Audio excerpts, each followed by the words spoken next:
Hey, everyone. Mark Rosen back with Rosen Sports Monday here on Talk North Sports on this beautiful day, post-Vikings first preseason game. And, lots to talk about. I think it seems like more people are talking about the backup quarterback, Max Brosmer, than anyone else on the team right now. But that's for another story, and we may get into it with my guest today, the jack of all trades in Twin Cities sports, I like to call him, Kevin Gorg. Kevin, thanks so much for joining me here today, and thanks for helping out with my fantasy football team here a week ago. That was fun. Couldn't have done it without you. We'll get into that a little bit as well, but everybody knows who Kevin Gorg is, and our paths crossed. You can correct me if I'm wrong, but I think it was a great moment for you. Certainly one of the great highlights. I mean, I've interviewed everyone from Muhammad Ali to Michael Jordan, to Jim Marshall to Bud Grant, Kirby Puckett. I got to interview Kevin Gorg when he was the goalie for Burnsville High School. Take me back. I think where we 40 years. We first kind of met, if you want to call it that. Tom Hanneman, yourself. Oh, my goodness. What a crew. Honestly, the state tournament, I think for people of a certain age, looking back at that time in our world here in Minnesota with hockey specifically, right? It was such a mecca. It was one tournament. So everybody was trying to get small, big schools. That was it. And the TV coverage was completely different than it is now. There was more money involved. There were less channels, obviously. There was 5 channels to choose from. So everybody watched the state tournaments. And for a kid that plays hockey in this state, from the time you can formulate a thought and put skates on, that's all you think about is how do I get the chance to play in that tournament at the old Civic Center with the clear boards. And so when you live it out, sometimes you have these dreams in life and you get there and you're like, it wasn't what I thought it was. That was exactly what I hoped it would be. It was an incredible week. And 40 years later, there aren't many days that go by, Rosie, where I don't think about it. Was it 84, 85? 85. 85 season. Yeah. And how did Burnsville do in the tournament? We did okay. We ended up winning. I had a pretty good team in front of me. I was the goalie. That was an easy lead-in, wasn't it? That was a good lead-in. Yeah. Good tease. No, it was you grew up playing with these guys. So from the time we were 7 or 8 years old, we were playing youth hockey together. We grew up in the same neighborhoods. I'm still best friends with a lot of these guys. That's cool. It's a connection that lasts a lifetime. Well, we WCCO TV at that time, I think, spent $250,000 for the rights, and it was kind of a pinch me moment because I have a picture of our crew wearing all our same blue jackets, blazers, right? And here's my late great friend R.J. Fritz, Herb Brooks, Doug Woog, Lou Nanny. Oh. I mean, we go down the list. Chris Cuthbert, who's, folks listening don't know who it is, one of the top play-by-play announcers for Hockey Unite in Canada, basically, right? Mm-hmm. And a terrific guy who still talks about, to this day, doing play-by-play of the state high school hockey tournament as being one of the big thrills of his career. Think about that, the context, like you said, how big it was with those 8 teams. Yeah, I still bump into Chris when we're up in Canada with the Wild, and he still talks about the tournament. What a great dude. Yeah. Awesome guy. He remembered right away, hey, Kevin Gorg, I called your game in 1985. Scott Bloom had the winning goal. I'm that's right. How does this guy know this? Like, this was 30 years later. I'm like, how does he know this? Incredible tournament. But what I remember most about the non-hockey part of the tournament was game number 1 for us. We were the late game on Thursday. Mm-hmm. The game before us goes into 5 overtimes. It was Jefferson, Minnetonka. In fact, it's an epic game.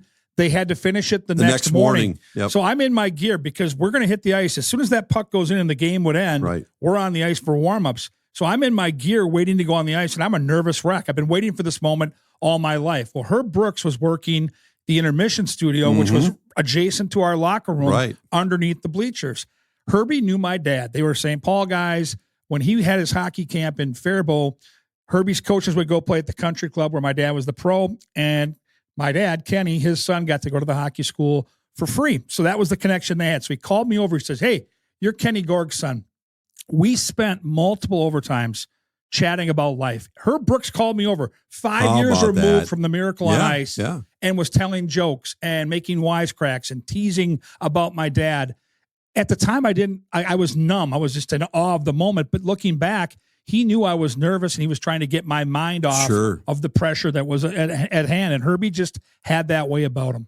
Yeah, he certainly did. I mean, I tell the story. There's so many great behind the scenes stories because our production was second to none. They spared zero expense. They did everything they could to make that the most unbelievable coverage of a high school event anywhere in the country. So we had the likes of Herb Brooks and Lou Nanny. And during our dinner breaks, here's the difference between the two of them.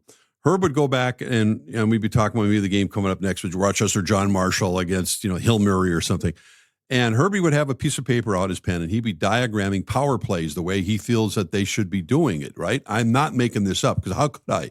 It's Herb Brooks. And you're like, listen, like you said, 5 years removed from the Miracle on Ice. You got to start doing this and this. Louis, meanwhile, is making reservations at Mancini's for after the game and I'll never forget this. I can't remember which game went into overtime. And I'm going, God, I'm on the headsets with Louis. He's upstairs in the booth, and during a commercial break, and I'm going, correct. I'm going, Louis, man, what a game! This has got to be one of the best high school games I've ever seen. He goes, yeah, that's great, Rosie. Let's just get this thing over with. I got reservations at Mancini's, and then he meant it. Someone score, please! I want to get out of here. And sure enough, someone would eventually score. Where would we go? They'd keep the doors open all night long. It's like The Godfather when Lou Nanny walks in. So what do you remember about that? I mean, you said you were nervous as hell. I mean, I was. Playing in front of 19,000, how many hundreds of thousands watching? I mean, what a moment for a 17-year-old kid. Yeah, it's overwhelming. And I think once you get on the ice and you start actually doing your normal routine, warm-up, stopping pucks, getting loose, you settle in. But the lead up to it, trying to get to sleep at night, honestly, all day, waiting for that 9:00 game as a high school kid, you felt the pressure. I certainly did. We were ranked number 1 most of the year. If you're the goalie on the number 1 ranked team, there's really one outcome that really matters, and the rest of it, you're going to be in trouble here, right? If you don't pull this off, it's probably going to be on your shoulders. And so, yeah, it was an incredible experience, but there was some relief after the championship game, which we had to win in the closing seconds against Hill Murray, knowing that, okay, we lived up to all that billing all year long, and there were some magical moments along the way. We won at Edina, and we did this giant celebration on the ice. And I don't think anybody in Edina was understanding, wait a minute, they're the one team. We're ranked 5 in the state. Why are they having this huge hog pile? No Burnsville team had ever won a road game at the high school level at Braemar Arena, ever, in the history of our program. That's a tip of the hat, no pun intended at all, to Willard Eichela, who had that dominant program. So that was a huge moment for us to realize that maybe we are as good as these rankings say we are. Was Osiki your head coach? He was. What a great man. Unbelievable man. Father figure to all of us. Intense. And you know what, Rosie? He was like Herb Brooks, he was a smart enough guy to understand the psychology of who we were. We were a really fun-loving bunch. We were a tight bunch, but we were a bunch of idiots.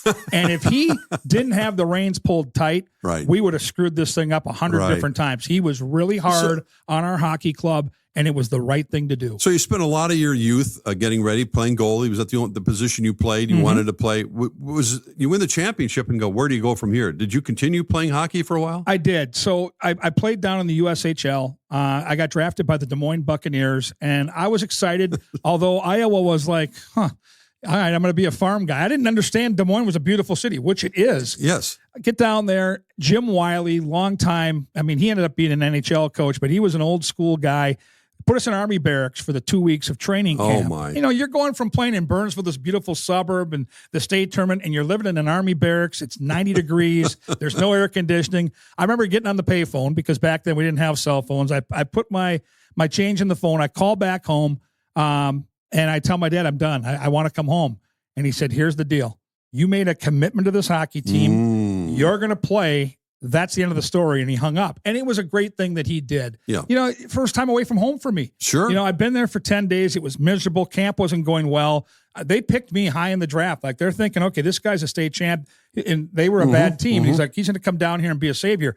I was awful. I mean, really awful in training. Why do you think that was? Just nervous? I think a hangover from the tournament. I probably didn't work as hard as I should have in the summer, celebrating that championship and grad parties. And, it's a different time in your life. And so it took me a while to get up to speed. I ended up having a really good year, but it took me a while to get up to where I needed to be. And it was a learning experience. I mean, I really was homesick. I'll admit to it. And I'm really glad I had that time in Des Moines. So that was kind of the end of the line, basically. Yeah. And so I realized, I played a year. It went well. Yeah. And so at that point, you're trying to get a Division I scholarship. And Ohio State did come calling. They had talked to me my senior year. They had a partial, and they said, here's the deal. Right now, we've got a sophomore and a junior that kind of own the net. You're going to be the third guy. Why don't you go back and play another year in Des Moines and then in a year, we might be able to offer you a full scholarship. And I was tempted. I had visited the school. I love football. So obviously Big Ten football excited me. At the same time, I took a tour over at St. Thomas. Their coach was Terry Abram. He had contacted me. Rosie, I walked around that campus and I just fell in love with the whole place. And I knew that if I waited any longer to start my academics, I was not a terrific student. I'm like, I got to get going here. I got to get into the classroom. I'm not going to be an NHL goalie. Let's do this. It was the right call. Thank God I did it. And I had a great experience playing D3 hockey at St. Thomas. Could you ever have imagined getting back to the high school days at Burnsville, playing in the St. Paul Civic Center? That was the name of the place before it became the XL Center. That all these years later, you would be practically living at the XL Center, doing what you do now, and that is doing sports broadcasting with the Minnesota Wild, and conducting all the interviews. It has to be kind of a pinch me moment. When did the sports broadcasting bug, or just the sports in general, bite you? At a young age, I would broadcast our street hockey games in the neighborhood. I drove Tom Osiki, our high school coach, and that's because we lived a couple doors down from Osiki's, and I would broadcast everything we did. I would notebook everything. I've got the placards. What do you mean you broadcast it where? Like into a fake? I was in the net. I was just calling the game. Oh, you're calling the game in the net? I was just calling the game. Doing play-by-play. Notebooks with stats from all the games, whether it was baseball, football. We were outside every day. It was a different world, right? Much better world. It was a better world. And I went to St. Thomas to be a teacher and a coach because Tom Osiki was my idol. And I got my coaching certificate. I got my teaching degree, but I did minor in sports broadcasting. And I think in life, and I tell this, I get the chance to speak to high school and college students all the time. You'll end up where you're supposed to be, but make sure whatever you do, that you've got some passion for it, that you enjoy what you do, because otherwise, if it's just punching a clock and going to work, you might make more money doing something else, but you're never going to be happy. And so I think I was meant to be here. And going back to the start of your question, if you would have told 7-year-old Kevin Gorg that I would be getting paid to travel with the pro team in Minnesota on their airplane, watching on the glass, literally up against the glass behind the goalie every single night, and interacting with the players and coaches, I would have thought I'd won the lottery. That would have been all I needed in life. Well, you answered what I get asked a lot as well. When you get asked, how do I get to do what you did? And well, first I say good luck. Secondly, the business has changed a lot. The economics of it and the numbers of people that want to get into sports broadcasting, which is great, or whatever the case may be. And now, of course, we have the internet, we got the Athletic, we got many other resources to get into. But if you don't have the passion for it, and you also have to realize you're probably not going to make a lot of money. Not anymore. It isn't like it was in the 70s and 80s. No. Like, there are so many outlets now for these broadcasts. And I think it's great to give people opportunities. I tell kids all the time, like, you can be a broadcaster tomorrow. Just make a video and put it on TikTok or Instagram. Like, you can be a broadcaster. Your own channel. But in our world, we went from 4 or 5 channels to 200 or 300, and now there are all these app-based broadcasts. So the money is different. And, you look at the landscape of our business now, you got to really hustle if you're going to be high end and make decent money doing this. But the cool thing there are more opportunities. There are way more broadcasts. When I grew up on a Saturday, there were 3 or 4 college football games on day and night. That was it. You look at the television schedule on a particular Saturday in the fall, and even without a crazy sports package, you can watch 35 college football games. So more opportunities does make for I think, a more diverse group of broadcasters and again, a chance for these people to do what they love to do. Our conversation with Kevin Gorg continues, brought to you by my good friend Charlie Swanson, Lexus of Wayzata, Lexus of Maplewood. We'll hear from the official sponsor in just a couple of minutes, but I want to always thank Charlie for his participation in Rosen Sports Monday and the feedback we're getting from. I'm having a time of my life doing these interviews, and I've known Kevin for a long time, and I've already learned so much more about you than I ever possibly knew. And maybe if I had more curiosity when I have these conversations with you, instead of talking about movies and everything else. No, we're going to talk about that anyway. Talk about movies. Of course we are. But hockey has been your first love, your first passion, but you got into a lot of other sports, and I know you got to branch out. You got to be versatile. And you're involved with the Minnesota Twins for a long time. You've covered just about anything and everything. Does that kind of hold true in your mind that you're open to horse racing? Of course, we'll get into that as well, which is one of your specialties as well. Yeah, it's funny because most people identify when they meet me or if I'm at a party and I say hi to somebody, they want to talk about the Wild. And I love that because this upcoming year will be my 20th season covering the team, and I'm really pumped about it. But, I've been at Canterbury for 25 years covering the horses. I spent 10 years covering the Twins. And if I look back at my 2 decades of doing this, at least on our network now, as we know it, FanDuel Sports Network, which was Fox Sports North, 2 of my most favorite moments are baseball related. Number one, I got to interview Jim Thome moments after he hit his 600th home run. And it was him and his dad on the field. And, his dad would die a couple years later. They were super close. And to have him and his dad, you think of, again, back to the movies, but you think of Field of Dreams and Kevin Costner and the impact that parents, specifically fathers, have on their young boys in terms of baseball. And to have that 5-minute interview on live television with Jim Thome and his dad after this incredible moment, not just in Twins history, but in baseball history. And the other one I'll remember, I'll never forget it. I grew up going to Metropolitan Stadium, knothole gangs, hanging out at the ballpark. My parents dropping us off at Howard Johnson's, picking us up an hour after the game because we wanted to get autographs. You're taking me back. Well, there was a rain delay, and it was a 2 or 3 hour rain delay. Paul Molitor was the manager at the time, so that gives you kind of the window of when this was. Tony Oliva and Rod Carew are sitting outside the Twins clubhouse. As the sideline reporter, I've got to sit in that third chair and wait for Dustin Morris, the communications guy, to give us a heads up for the broadcast of when we might get back to playing baseball. I sat there for 2 hours.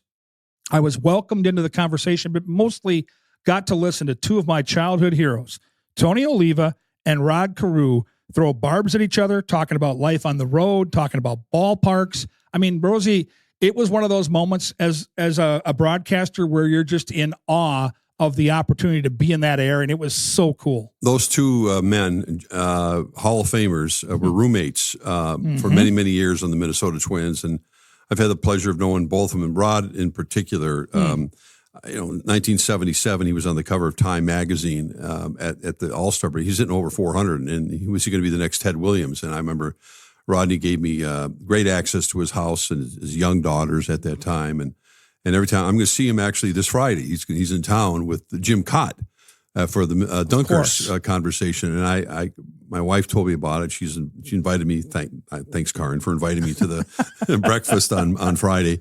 But every time I see Rodney, he goes, I've known this young man since again, it's like I know your baseball idols sometimes don't live up to the expectation, but I think baseball more than any other sport.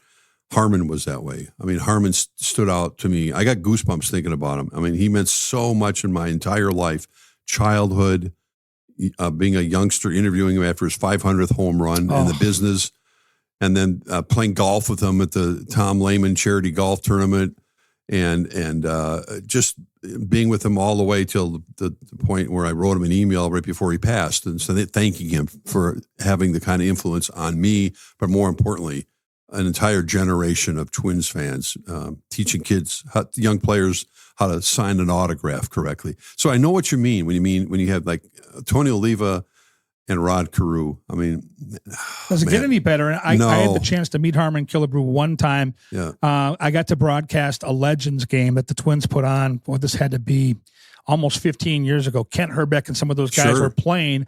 Killebrew was one of the managers. And so I got to be down field level, shook his hand. He could not have been any more gracious with his time. You talk about legends in the game of baseball, and Harmon Killebrew's got to be near the top of that list. I'm getting off topic a little bit, but I don't know if you saw over the weekend, the Yankees had their annual Old Timers game, and Mariano Rivera tore his Achilles. Unbelievable. Playing center field. Are you kidding me? Father Time comes for us all, Rosie. Comes for us all. Lesson learned. Yes. I mean, the great Mariano Rivera. And he was unhittable. He looked like he was just, you couldn't. Indestructible. Yeah. And boy, for us Twins fans, I mean, what a nightmare. When that guy came out, you basically just turned the channel. It was over. Yeah. So hockey has been your life, and for the most part, I think people, as you mentioned, identify you with the Minnesota Wild, and a lot of ups and downs covering this team over the years in every NHL city in the league. And what still drives you? What do you enjoy most about the job?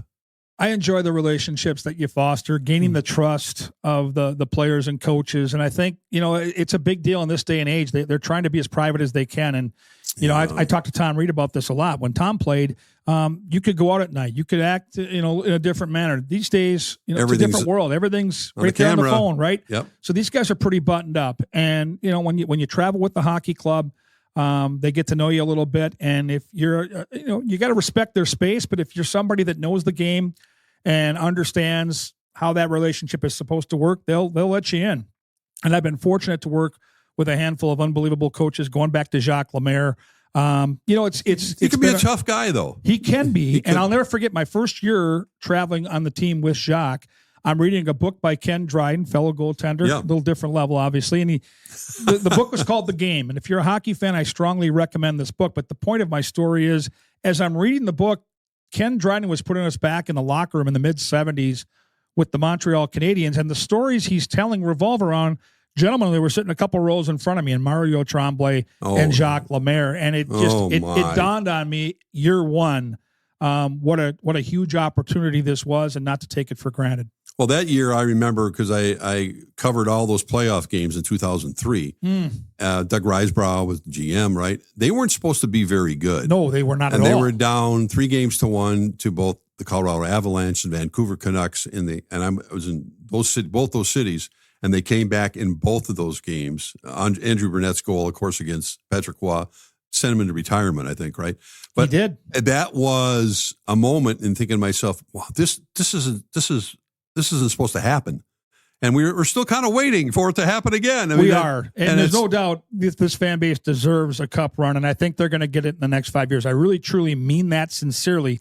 It's funny, though, that goal that Brunette scored was a moment for, I think, a lot of people, and I'll put myself in this category.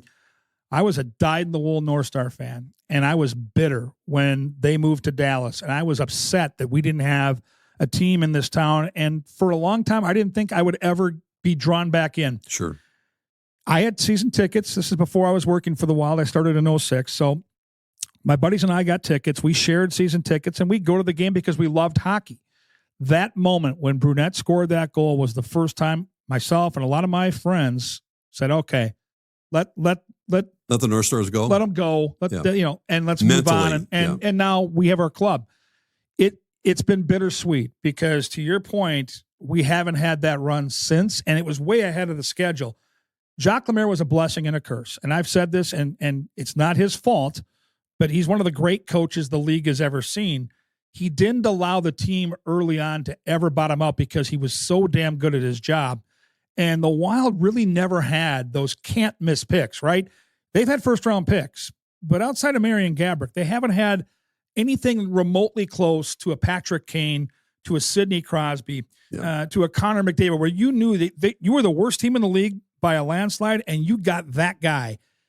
Kirill Kaprizov, remember, was a late-round pick they hit a home run with, but they have never had the bottoming out, and because of that, they've never had that high-end talent that's allowed teams like Pittsburgh and Chicago and Edmonton to have these cup runs. Speaking of Kaprizov, we're going to take a break right now and get a word from our sponsor, Lexus Wayzata in Maplewood, and come back and tease you with that. What in the world's going on with Kirill Kaprizov? When is he going to sign that extension? Stay with us here. We're back with Kevin Gorg. Hey, Rosie here for Lexus of Wayzata and Lexus of Maplewood. If you're in the market for a new luxury vehicle, look no further than my good friend Charlie Swanson at Lexus. Whether you're on the west or the east side of the Twin Cities, they have got you covered with two great locations, Lexus of Wayzata and Lexus of Maplewood. Check out the all-new Lexus TX, a spacious SUV with 3 rows of seating and plenty of room for all your gear. Head over to LexusofWayzata.com or LexusofMaplewood.com for details and to find your next ride today. In the summer of 1995, DVDs arrived in stores and Seinfeld dominated TV viewing. And a local Minnesota nature show called Minnesota Bound, hosted by Ron Shera and Raven the Black Lab, hit the air on KARE 11 on NBC. We're celebrating 30 years of storytelling with a TV special on Sunday, August 17th. Check out mnbound.com for more information. Welcome back to Rosen Sports Monday. We're having an engaging conversation with the one and only Kevin Gorg. And when we last left you, we were talking about Kirill Kaprizov. And other than, the home run here we had with Marian Gaborik, as you mentioned, the prolific scorer that he was, the Wild have waited for a long time for a natural, pure score. And Kaprizov, everyone wears his sweater out there at the X, and we have to call it Grand Casino now, right? I guess it's Grand Casino Arena starting in September. It's going to be awkward. Is there going to be a nickname for it? Are we going to call GCA? I don't know. You have to come up with it. You're the guy. I think a lot of us are going to end up calling it the X still. I think that just X marks the spot, unfortunately. But I think in time, like anything, it'll grow on us. Well, sponsorship is the way it works. Anyway, with Kirill Kaprizov, Wild fans are, I don't want to say they're getting anxious. It's they're getting anxious, Rosie. In August. Because, they are. Let's just back up the bus a little bit. What is his contract status right now with the Minnesota Wild, and what is Bill Guerin trying to accomplish with him in the immediate future? Well, he's got one year left. This coming year is the last year on his current deal. So if you're Kirill Kaprizov and his agent, the question is, that Minnesota can give you the longest term. That Minnesota can give you the most money. And if you do not sign before training camp, that as soon as you get hurt, your value goes down exponentially. That's what he knows. On the flip side, he also knows that Minnesota needs Kirill Kaprizov. He and his agent look around that building and see the sweaters with the 97s everywhere that you're talking about, and understand that Minnesota is kind of built around Kirill Kaprizov. Matt Boldy's an unbelievable player.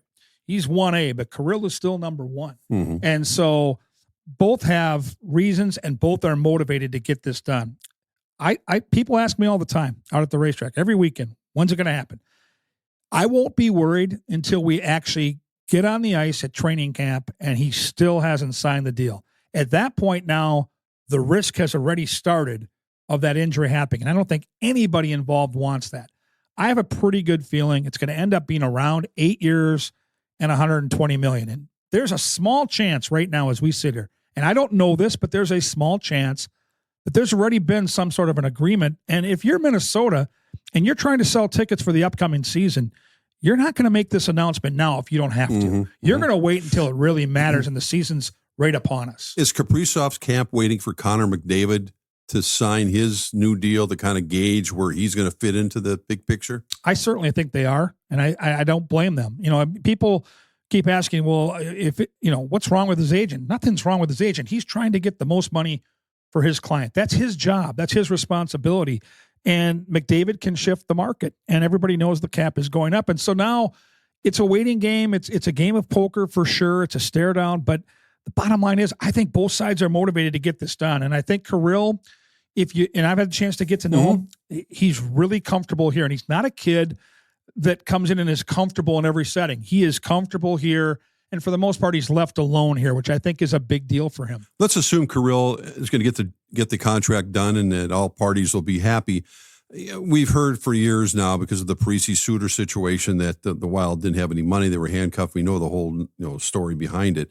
Now, supposedly there was more money available, but you don't get the sense that tell us, is the complexion of the team going to look that much different? They got some young players coming up, guys that might be able to break through. We saw that a little bit last year.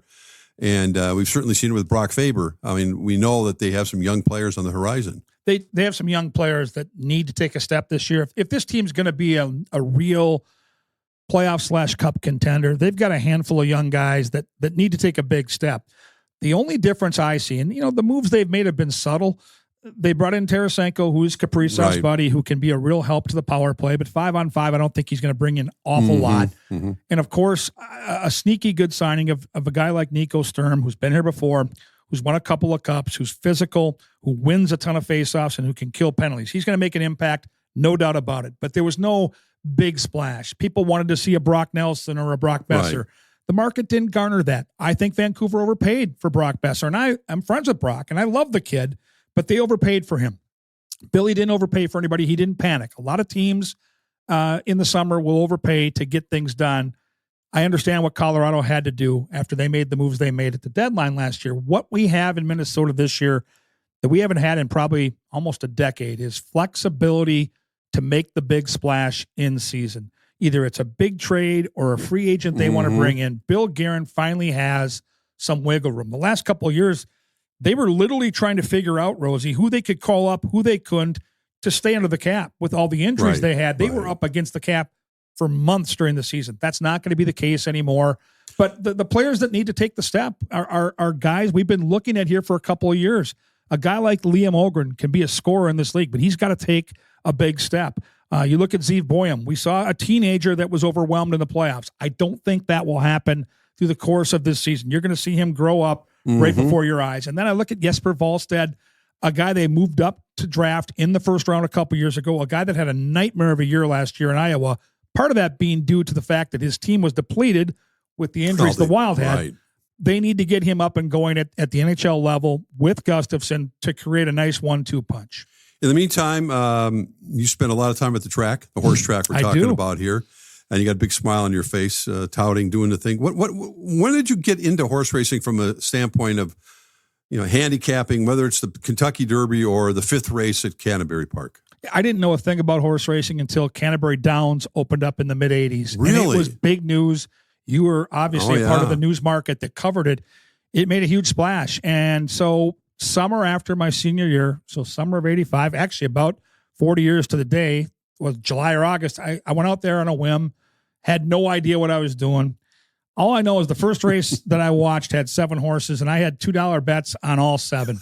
And so I ended up betting more than I got back. Couldn't lose. Yeah, right. Couldn't lose. You couldn't win. But the rush that I felt when that bell rang and those horses started running and I started filtering through my tickets and screaming at the TV, that was it for me. I was hooked. And so it became something where slowly but surely I started following the game. Dark Star, our mutual late great friend, hosted the Canterbury Report. It was as much entertainment as it was replays of horse races, and he drew me in.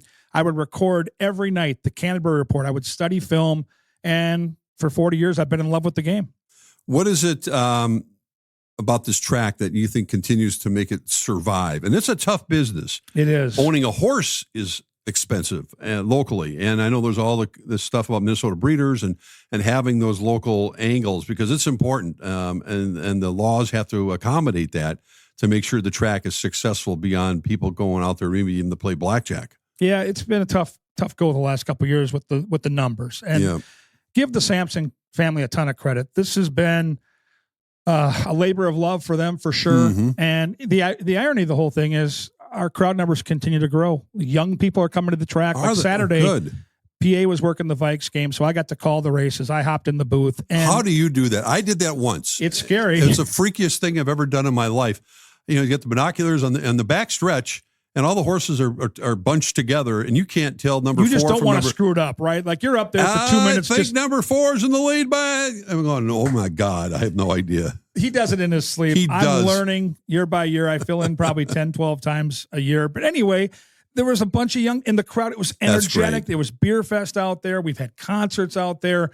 Bars and restaurants keep popping up. Shakopee is a completely different area. So the cool part is the game is flourishing from the sporting event of it. It's been fantastic. Numbers are up. People are loving it. Young people are coming to our game. But the purse money keeps going down, and sooner or later there's going to be a breaking point here. And that partnership that went away a couple years ago, Mystic Lake basically said, here's a 10-year deal. We're going to throw you $100 million. $10 million a year goes to your purses. You won't approach slot machines, and we'll have a nice relationship. Right. And we did. When that 10 years came up and it was time for a new contract, there was a different group that ran Mystic Lake, and truthfully, they decided it wasn't for them. And so now Canterbury's been left trying to figure out how to make up that gap. And in this generation of horse racing, to your point, with the breeding numbers being down, it's not easy to do. Yeah. Do you think we'll eventually see the day of legalized sports betting here with all our neighbors having that right now, or we can go and make a wager on?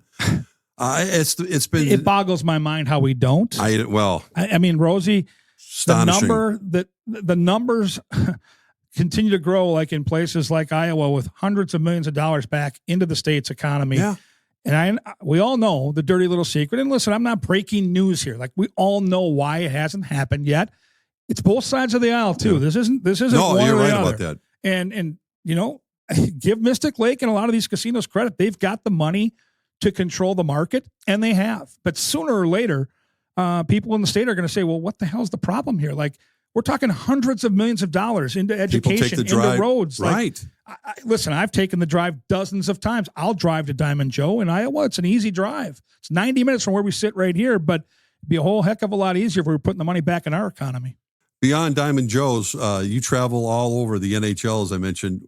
Give me a couple of your favorite cities to travel to, and you always pick out a restaurant or two that you have in advance and in your phone to lock in a reservation. Absolutely, thanks to Lou Nanny, our guy. There's a shock, right? He makes sure every year he fills in and does 2 or 3 road trips a year for our broadcast. Well, one is always New York, which is my very favorite stop. Is it? By far? Why? Couple reasons. Yeah. The city is incredible. Yeah, there's energy there. I love going to Broadway shows. It's no different than me going to the movies. I love to go to a show. So when we're in New York, every time we're there, at some point, I'm going to be at a Broadway show. And the other thing is we're usually there for multiple nights because we'll play both the Islanders and the Rangers and bunker down in, Times Square for a week. And so then you get the dinner with Lou Nanny, and it's normally at a really good Italian restaurant. Sometimes it's in Little Italy. Sometimes it's a secret spot where it's cash only, which we've done. Like Lou Nanny, this guy. Holding court. And you sit down at that dinner, and he will carry 90% of the conversation. Yeah. And at no point will that be disappointing. They're basically playing the Godfather music in the background when Louis is speaking. 100%. I mean, 100%. It is absolutely. You expect Al Pacino to walk in any minute. Give me another city you like, maybe under the radar. Vancouver's one that if Wild fans haven't gone, make sure you put it on your bucket list because Vancouver is so beautiful. You can stay right on the water. It's a vibrant city. There's food from all kinds of different heritage. It's really an unbelievable place, and it's never bitterly cold. You'll get a little snow in the winter, but you'll also get a little rain. You'll get some sunshine, and you'll the Banff area around. It's spectacular. Well, I didn't realize that until I covered the team that playoff series in 2003, and I fell in love. This dirty little secret is we had a news director that wasn't fond of spending money, and I traveled by myself. I worked with the crew from up there. So they put me in a hotel that had shag carpeting. I opened the door to it, and I barely could get the door open. I'm not making this up. I can't remember even the PR person at the time for the Wild. Maybe it was Billy Robb. I don't know. It might have been Billy Robb, actually. I closed the door to my hotel room, went down the lobby, handed the keys back to the front desk.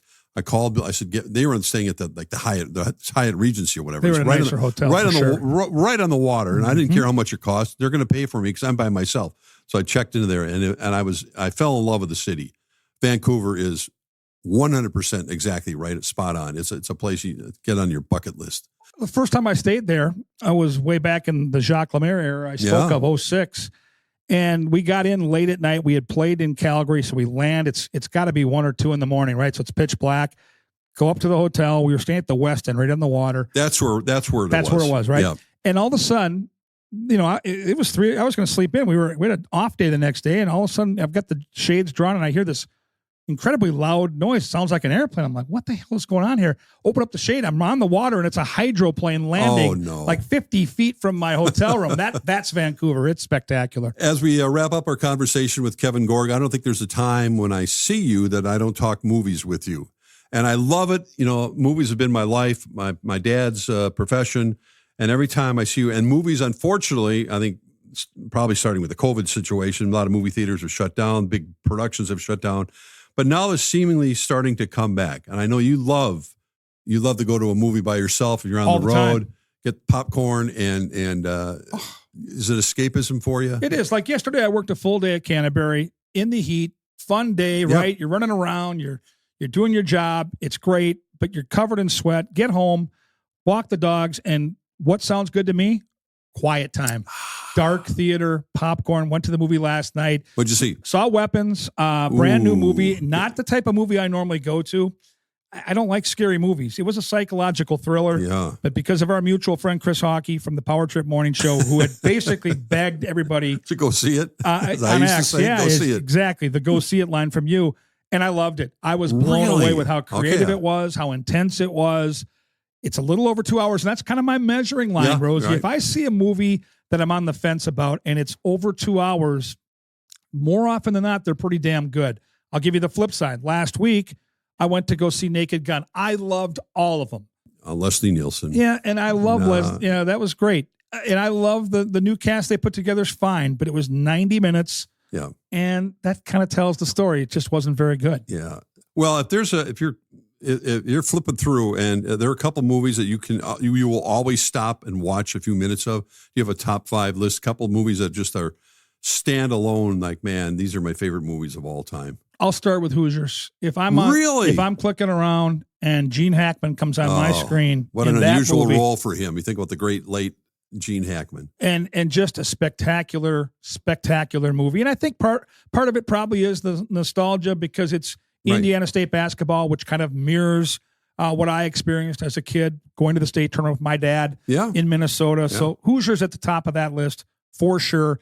Under the radar, Vision Quest. Now, I am telling you right now, and I know he's laughing because Alex is laughing. He sent me a text this winter about a date night with his gal, and they want to watch a movie he never heard of. I'm like, well, there's no way a kid of his age, our producer, is a young buck. There's no way he's heard of Vision Quest. It's spectacular. It's a great movie. And then I think of movies like Love Actually and Notting Hill. Those are two of my very favorites, Rosie. If they're on, like, and I know it's corny and they're they're kind of romantic comedies, but they're really well done. Well, my wife Karen, as you know her. I do. It's actually maybe the top of the list of what we have to do during the Christmas season is watch Love Actually. It won't disappoint. And that's the only time we watch it. And she still loves it every single time. And you look at the cast in that movie and the corniness, a little bit of it, but it's fun. It's a blast. The last thing I'll say about movies that'll tell you everything you need to know about what a dork I am. So going back roughly 40 years ago, Marco Sicchi on my hockey team, Tom's son, one of my best friends growing up, we went to the Burnsville Center to see the very first showing on opening day of Fletch with Chevy Chase. We could not wait. Mm-hmm. We liked it so much. I think it was showing at noon, the very first showing, brand new movie. We stayed for the 2:00 show. Went home, showered up. We had date night. We had a double date that night. We saw it a third time on that same Friday night. We still talk about it to this day. He'll send me a tweet whenever there's a Fletch, like a little snippet of the movie on social media. And it's still one of those movies. If it's on cable, to your point, like I will. Oh God, I can't leave. You can't miss it. No. Well, this is why Kevin Gorg is the Renaissance man. He covers it all. And to say nothing of fantasy football, because we did that last week with our team. Well, we'll talk a lot about that on Wednesday with Randy Shaver. And I'm certain your team and your name will come up. Oh my! I'm venturing into different territory because I haven't done a fantasy football team since my son was about 14. He's almost 40 now. So this is going to be, Alex here gave me quite a lesson. I got my team on my phone. I got Lamar Jackson as my quarterback. I'm just going to have fun, let it fly. If you've got Lamar Jackson on your team, you're going to be okay. But it really, I'm saying that we're done with the conversation, but it shows you, the popularity of the NFL. We haven't even talked Vikings, but the popularity of the NFL is so tied in right now with fantasy football. Their own shows, the way that they have the chyrons at the bottom of your screen to show you that even during the regular games.